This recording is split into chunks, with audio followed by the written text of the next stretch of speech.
Je suis Fatih. Je suis Amadou. Nous sommes frères et sœurs. Et nous avons créé Santé Plus.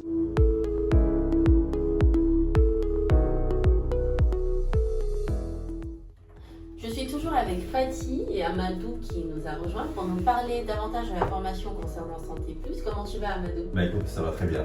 Très bien. Alors, que peux-tu nous dire concernant la formation chez Santé Plus? Alors, Santé Plus, donc, comme l'a dit Fatih tout à l'heure, qui est une initiative qui nous tient à cœur.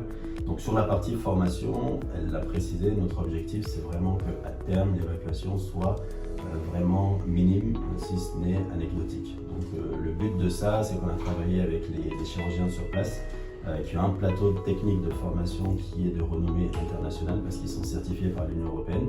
Et l'objectif, c'est de proposer ces formations à nos médecins chirurgiens, donc directement à Bamako, Cotonou, Dakar et toute la sous-région, pour qu'ils puissent eux-mêmes bénéficier des nouvelles avancées technologiques et bien sûr des nouvelles normes aussi qui évoluent de jour en jour sur les pratiques médicales. Donc voilà, c'est ça l'objectif et aujourd'hui on s'adresse essentiellement à un public de professionnels et quand j'entends public de professionnels, ce sont des médecins, des chirurgiens et également des personnes qui ne sont pas dans le corps médical mais qui travaillent généralement dans des organisations on va dire globalement plus de 300 collaborateurs qui, pour ces entreprises-là, ont une obligation d'avoir du personnel qui soit formé pour les gestes de premier secours. Donc voilà globalement comment on se positionne sur le créneau de la formation. Ok, très bien. Merci pour ces informations, Amadou. Alors, concrètement, cette formation, comment ça se passe?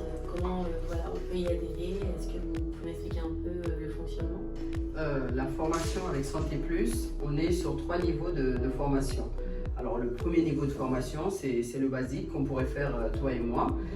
C'est vraiment comment intervenir en cas, par exemple, de crise cardiaque. C'est former toute personne lambda qui souhaite secourir une autre personne en détresse. Voilà.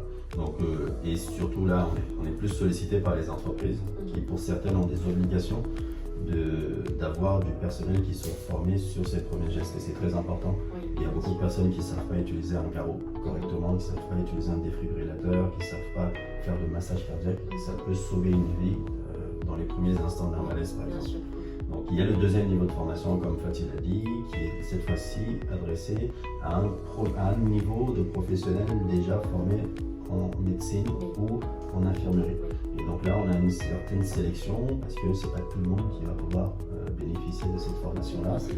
Exactement, c'est une procédure différente. Et le dernier niveau de formation, c'est un niveau plus parce que ça s'adresse essentiellement à des chirurgiens qui ont déjà pratiqué et qui veulent chercher une certification de renommée internationale. Notamment. Exactement, c'est une formation qui est certifiante, qui est reconnue par l'Union européenne et qui permet, si tu veux, d'avoir des standards qui sont harmonisés partout. Mais à partir du moment où vous êtes certifié, c'est que vous travaillez dans les mêmes normes que vous soyez au Mali, en Chine, en France ou ailleurs. Donc c'est ce qui fait que ces formations sont prisées. Par contre, ce sont des formations qui sont plutôt lourdes.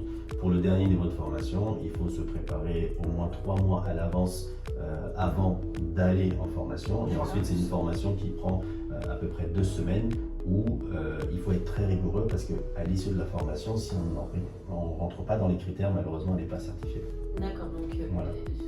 Cette formation, du coup, à la fin de la formation, vous avez un petit examen, une petite évaluation, c'est ça? Exactement, c'est un examen, c'est une évaluation. Et comme on parle de normes internationales, le prérequis, c'est bien sûr d'être à l'aise en anglais, parce que toute la documentation est en anglais, même si la formation, elle est sur place en Tunisie, donc avec un public francophone.